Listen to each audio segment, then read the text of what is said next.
Olá, turminha, tudo bem com vocês? Espero que sim. Vamos aqui iniciar a terceira aula de tomografia computadorizada, já apresentada online, né, pelo Google Meet e agora sendo gravada para os alunos que não estarão presentes ou também em forma de revisão para que acompanhem todo o conteúdo.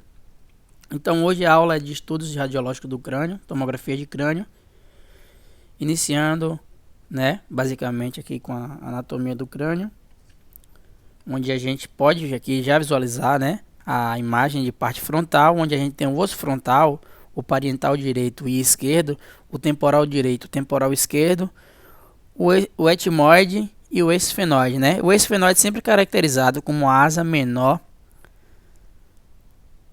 a asa maior de um morcego. Vocês vão logo nos próximos slides ver porque a asa maior do esfenoide, a asa maior do morcego, é uma técnica que vocês vai facilitar bastante de identificar essa estrutura em outros planos de corte de crânio. A gente aqui já tem uma visão lateral, né, do crânio,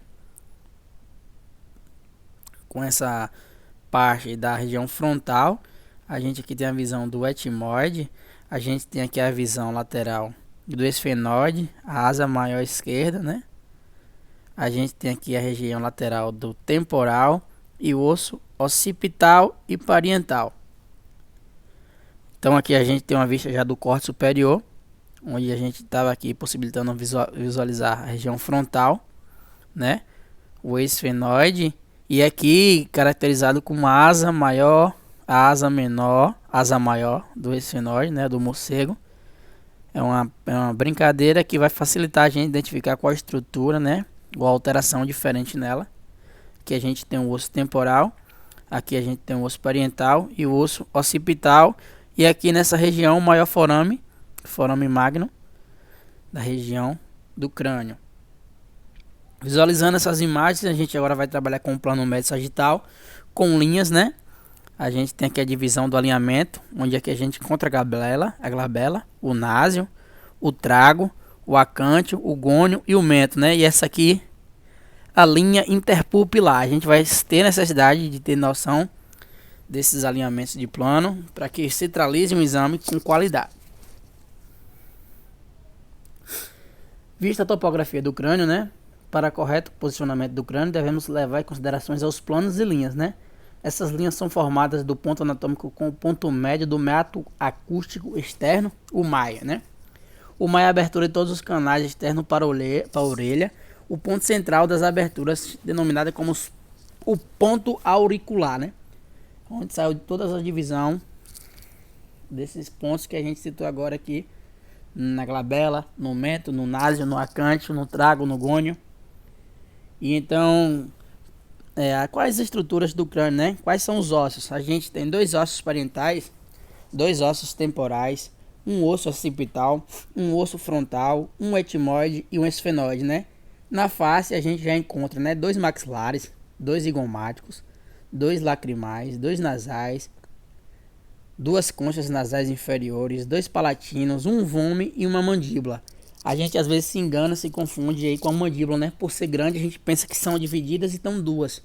Não, a gente tem todo um ramo da mandíbula caracterizada em uma só, né?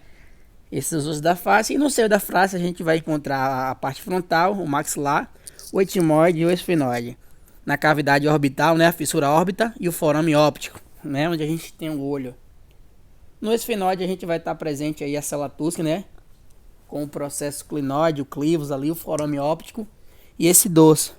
Também com a articulação temporomandibular, onde a gente tem o côndilo da mandíbula, né, a fossa temporomandibular e temporo tubérculo articular, né? Então é muitas estruturas na região craniana. Então vamos seguir aqui agora para a primeira imagem de exame de crânio, então em tomografia computadorizada, né? Essa aquisição de imagem nos equipamentos multidetectores em geral não é muito diferente da comparada aquisição do método de equipamento helicoidal. No entanto, se tiver indicado o tratamento das imagens, a reconstrução tridimensional ou reformatação multidisciplinar, né? Os cortes deverão ser adquiridos nesse equipamento com espessura menor que 1 milímetro. Começa a documentação, né?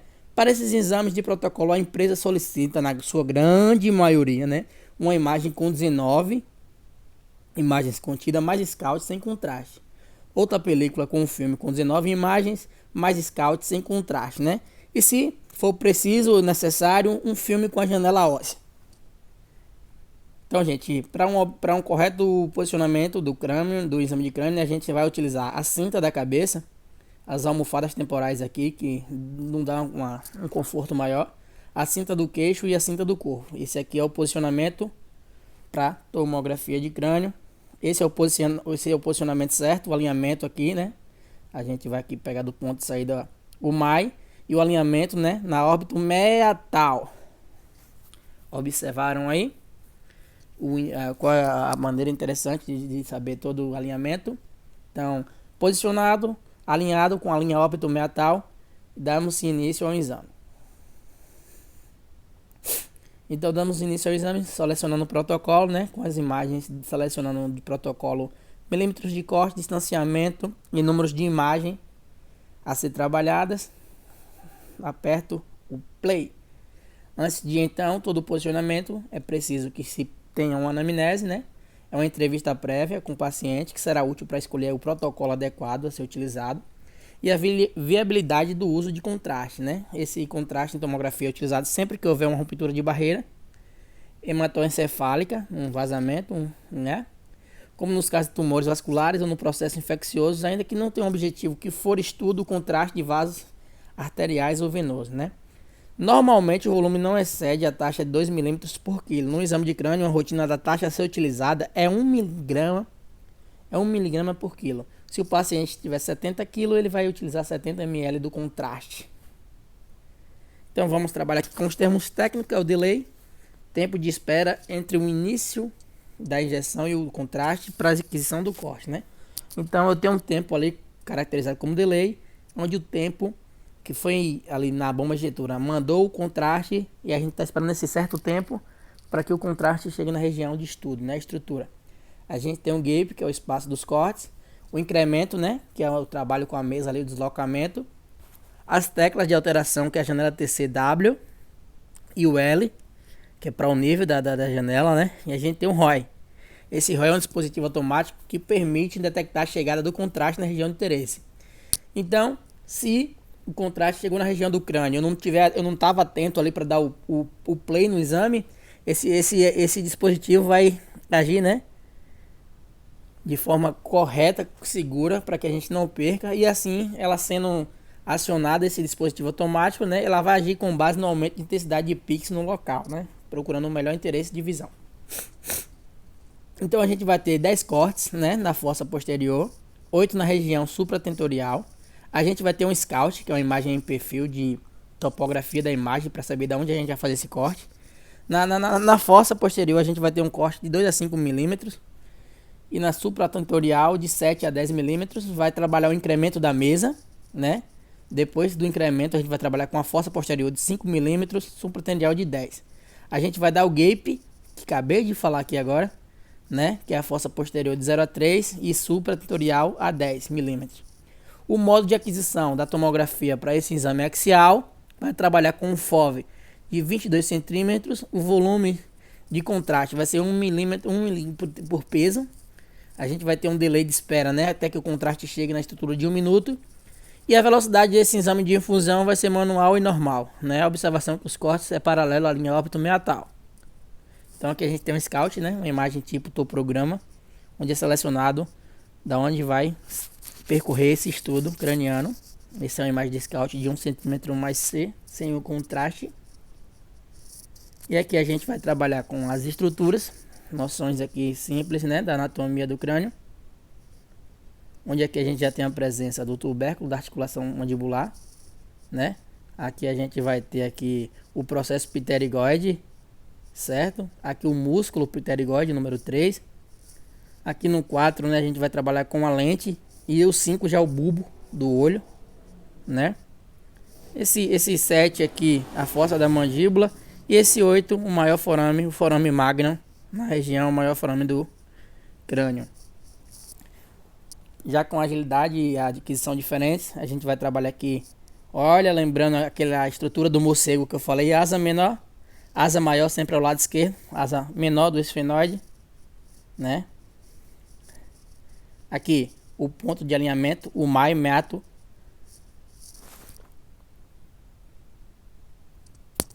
Falou? Meato da topografia do crânio, meático acústico externo. A gente tem aqui o seio etimoidal. Aqui a gente tem o seio esfenoidal. A gente tem aqui os processos mastoides e aqui atrás no 15 o osso occipital. Nessa imagem já mais lúcida a gente vai trabalhar aqui com os dois lobos frontais, né? Aqui logo acima a hipófise, aqui o dorso da célula túrcica. Aqui a gente tem, né, a ponte. Aqui no 31 a gente vai ter o quarto ventrículo. Essa ponta aqui, né, a protuberância occipital interna. E o 33, o osso temporal.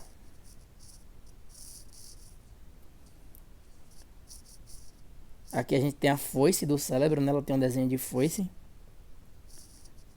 Nessa região aqui do 38, a gente vai ter o terceiro ventrículo. Aqui os dois ventrículos laterais direito e esquerdo. E aqui no meio entre elas o septo pelúcido. A gente tem imagens aqui de reconstrução, né? Toda a área craniana aqui, janela para osso. E a reconstrução em 3D. Observem a imagem como era antes, né? Diferentes janelamentos. A imagem em reconstrução em 3D, facilitando o conhecimento e a formação dessa imagem anterior. Beleza? Aqui uma ilustração de como essas imagens devem e são alinhadas na película. E eu agradeço pela aula, galera. Muito obrigado. Foi uma aula muito bacana.